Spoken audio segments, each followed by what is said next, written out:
England? 1975, a decade plagued by economic uncertainty and social change, but something far more sinister lurked in the shadows, an unseen terror that would soon grip the nation, the Yorkshire Ripper, a name whispered in hushed tones, a harbinger of fear that spread like wildfire. No woman was safe.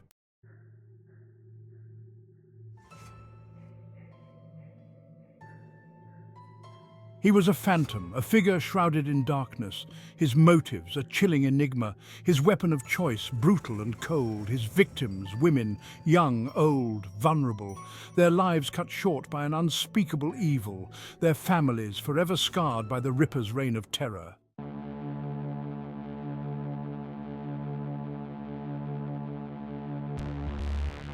Yorkshire, a place of rugged beauty, now a hunting ground for a monster. Fear became a constant companion. Women lived in fear, their every move calculated, their trust shattered, their lives forever altered.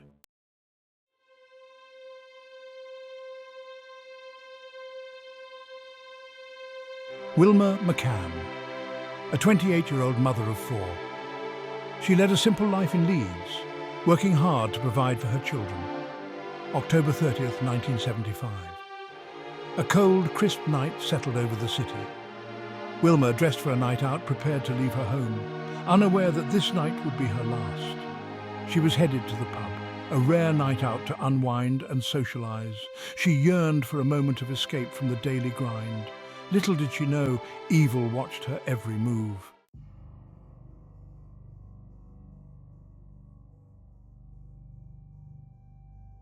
The encounter, a fateful meeting. Wilma left the pub in the early hours, the streets deserted and eerie, her joyous night now fading into a sense of unease.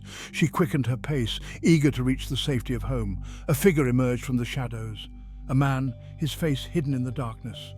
He approached Wilma, his intentions unclear.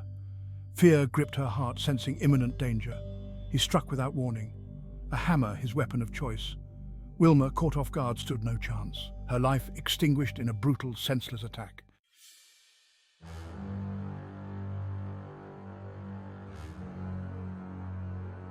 A gruesome discovery, the city awakens to horror. Dawn broke over Leeds, casting a pale light on a scene of unimaginable horror. A jogger, stumbling upon Wilma's body, let out a blood-curdling scream. Her lifeless body lay sprawled in the park, her face, once radiant, now disfigured beyond recognition. Police sirens wailed, shattering the morning calm. The news of Wilma's murder spread like wildfire. Fear and shock gripped the city of Leeds. A killer walked among them, his thirst for blood unsated. The media went into a frenzy, hungry for every detail. Wilma's murder marked the beginning of a nightmare. A reign of terror had begun, and no one knew who would be next. The name Yorkshire Ripper began to circulate, striking fear into the hearts of all who heard it.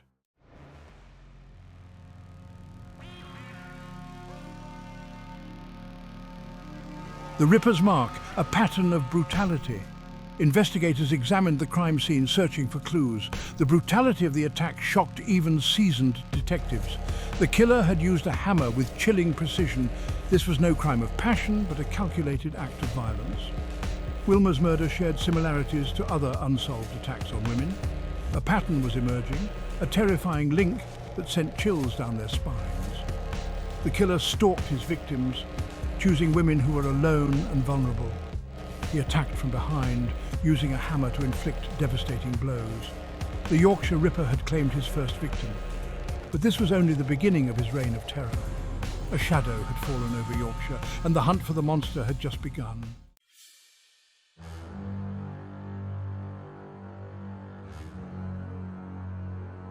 Darkness descended upon Yorkshire. The streets, once alive with activity, now emptied as fear took hold. The Ripper's shadow loomed large, a constant threat in the back of everyone's minds. He favoured the night, using the cover of darkness to stalk his prey. His victims, often walking alone, became easy targets. He blended in with the crowds, appearing unassuming and unremarkable. A predator disguised as an ordinary man. His motives remained shrouded in mystery, adding to the terror. The hammer, his weapon of choice, became a symbol of dread. each blow a testament to his brutal strength and chilling detachment. The Ripper's reign of terror had begun, leaving a trail of blood and fear in its wake. No one was safe from his murderous rampage.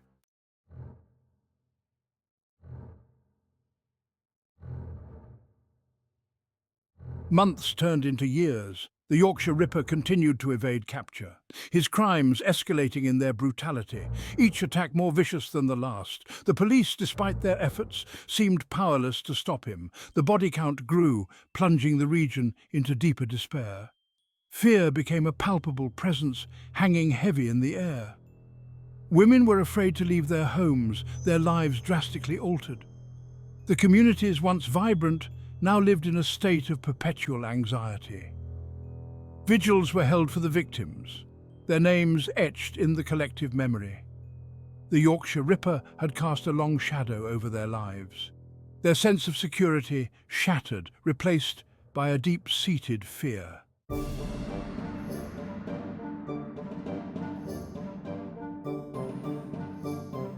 The police investigation, hampered by dead ends and false leads, struggled to make headway.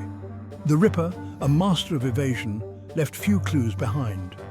The pressure mounted with each passing day, the public demanding answers. The investigation became the largest manhunt in British history. The infamous Wareside Jack incident further complicated the investigation. A man, claiming to be the Ripper, taunted the police with letters and audio recordings. Resources were diverted, precious time lost chasing a phantom. The real killer, meanwhile, remained at large, emboldened by his success. Frustration grew within the ranks of law enforcement. The investigation seemed to be going in circles with no end in sight. The Yorkshire Ripper, like a ghost, continued to haunt the streets. His capture, once a certainty, now seemed like a distant hope.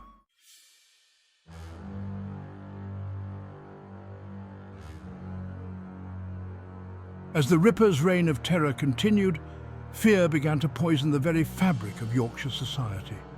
Whispers followed strangers on the streets. Neighbours eyed each other with suspicion. Trust, once a given, became a luxury few could afford. Women, living in fear for their lives, armed themselves with whatever they could find. The streets, once vibrant and bustling, fell silent after dark. The Ripper's shadow loomed over every interaction, every relationship. The once tight-knit community, now fractured by suspicion and dread. The marketplace, usually a hive of activity, now held an undercurrent of fear. Shopkeepers secured their stores early, eager to escape the approaching darkness. Children were kept indoors, their laughter silenced by the ever-present danger. The Yorkshire Ripper had stolen their sense of safety, their peace of mind.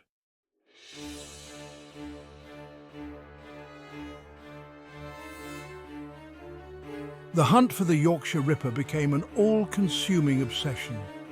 The police investigation, codenamed Operation Sumac, ballooned in size. Thousands of officers deployed across Yorkshire, their faces etched with grim determination. The pressure was immense. The eyes of the nation, indeed the world, were upon them. Every resource available thrown at the case, no expense spared.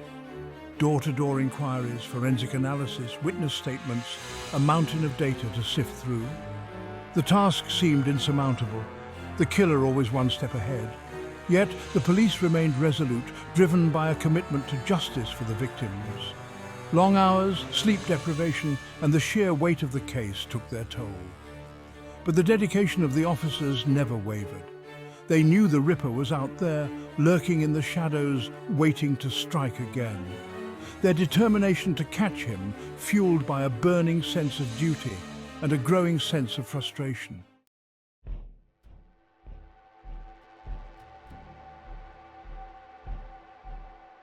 The investigation generated an unprecedented volume of information, millions of pieces of data, fingerprints, witness statements, vehicle sightings.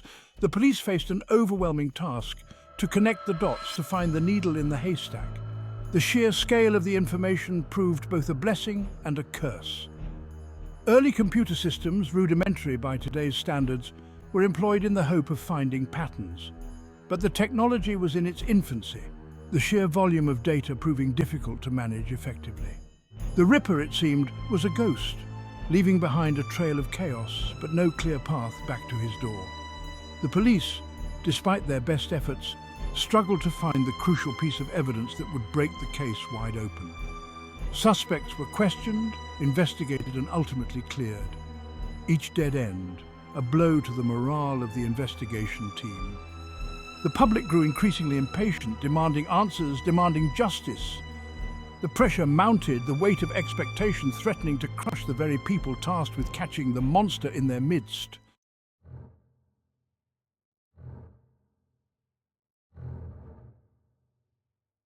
Section 3. Near misses and missed opportunities, the Ripper evades justice.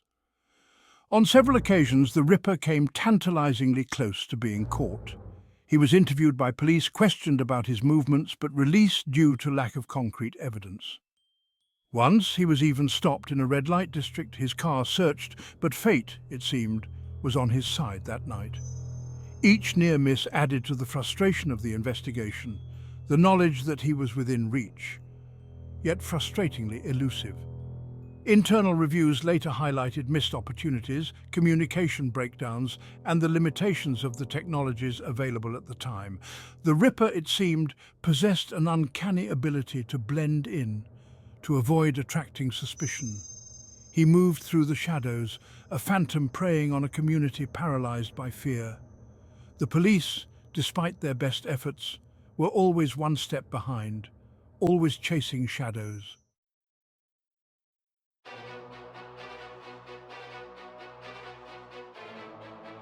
Section 4. A glimmer of hope, new technologies, renewed determination. As the 1980s dawned, new forensic techniques emerged, offering a glimmer of hope. DNA profiling, still in its early stages, held the promise of identifying individuals with unprecedented accuracy. The police, despite years of frustration, clung to this new development, hoping it would provide the breakthrough they so desperately needed. The investigation, though battered and bruised, refused to be defeated. A renewed sense of purpose swept through the ranks, fueled by the belief that the net was finally closing in. The Ripper, however, remained a formidable adversary, his reign of terror far from over. He continued to stalk the streets of Yorkshire, leaving a trail of blood and fear in his wake. The stage was set for a final dramatic confrontation between the hunter and the hunted.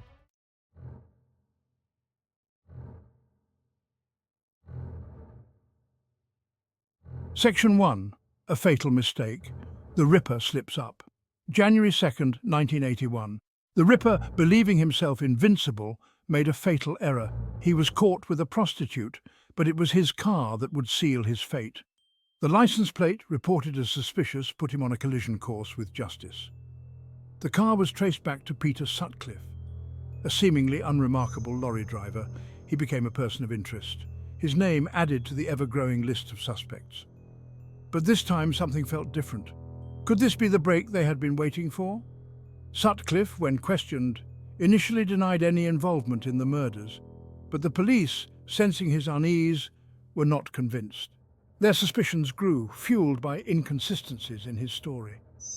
The hunt was far from over, but the tide was turning.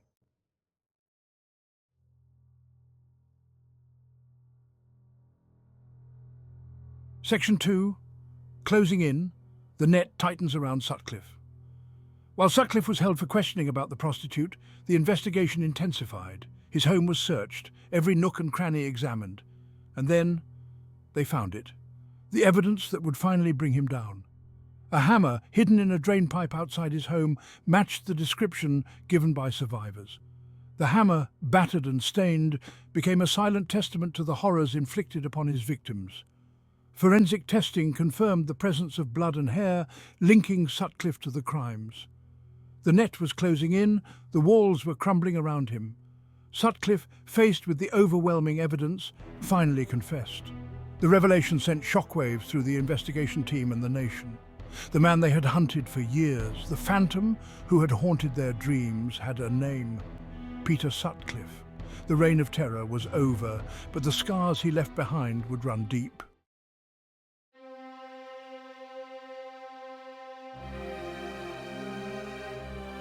Section 3. Unmasking the monster. A nation breathes a sigh of relief. News of Sutcliffe's capture spread like wildfire, bringing a wave of relief to a terrified nation. Finally, the nightmare was over. The Boogeyman had been unmasked, his true face revealed to the world. The relief, however, was tinged with a chilling realization. The man responsible for such unspeakable acts of violence looked so ordinary. The banality of his appearance only added to the horror, shattering the illusion that monsters wore easily identifiable masks. The trial, a media circus, gripped the nation. Sutcliffe, claiming he was following God's will, pleaded not guilty to murder, but guilty to manslaughter on the grounds of diminished responsibility. The jury rejected his plea, finding him guilty on all counts. He was sentenced to life imprisonment, his reign of terror finally at an end. For the families of the victims, the verdict brought a measure of justice, but it could never erase the pain, the loss, the enduring trauma inflicted by Peter Sutcliffe, the Yorkshire Ripper.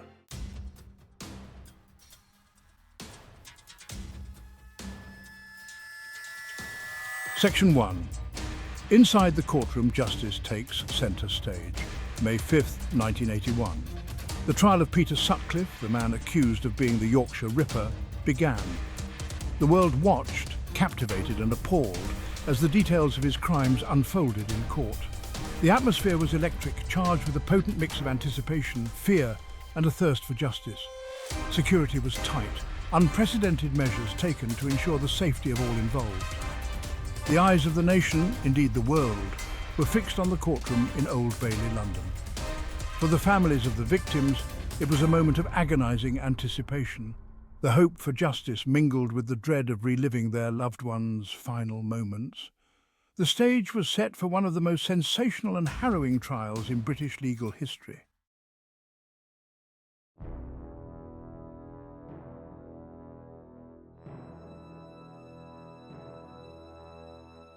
Section 2, the prosecution's case, building a wall of evidence. The prosecution, led by the formidable Sir Michael Havers, presented a methodical and damning case. Piece by piece, they constructed a wall of evidence, leaving no room for doubt about Sutcliffe's guilt. Forensic evidence, including the hammer found at his home, linked him directly to the crime scenes. Witness testimony, both from survivors and those who had encountered Sutcliffe, painted a chilling portrait of a man driven by a dark and violent compulsion. The prosecution argued that Sutcliffe's attacks were not random acts of violence, but the calculated work of a predator who stalked his victims with chilling precision. They detailed the similarities between the attacks, the modus operandi, the weapon of choice, the types of victims he targeted, all pointing to a single perpetrator. The court heard harrowing accounts from the survivors, their voices trembling as they recounted the terror they endured at the hands of the man sitting in the dock. The evidence, irrefutable and overwhelming, painted a grim picture of Sutcliffe's guilt.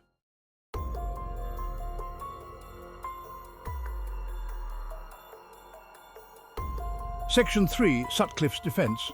A chilling claim of diminished responsibility. Sutcliffe's defence team mounted a plea of diminished responsibility. They argued he suffered from paranoid schizophrenia, hearing voices from God. His mental state, they claimed, absolved him of full responsibility. This defence sparked outrage among the public and victims' families. The prosecution argued Sutcliffe was cunning, feigning illness to escape justice. They presented evidence of his calculated and deliberate actions. The courtroom became a battleground between madness and cold-blooded calculation.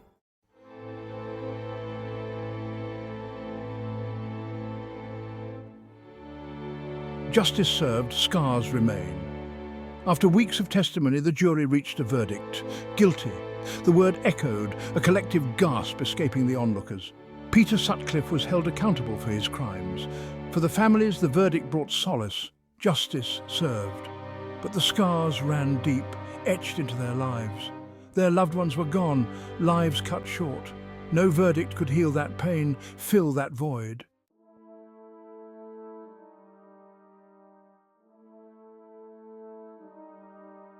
The enduring impact of the Yorkshire Ripper. Decades have passed since Peter Sutcliffe was brought to justice. Yorkshire has moved on, rebuilt and reclaimed its vibrancy, but the shadow of the Yorkshire Ripper still lingers, a ghost story whispered from one generation to the next. For the women of Yorkshire, the fear Sutcliffe instilled ran deep. Many still remember the curfew years, the nights spent indoors, yet from the ashes of fear, a quiet strength emerged. The fight for equality gained momentum, fueled by the memory of the Ripper's victims. It is a story of fear and loss, but also of resilience and hope.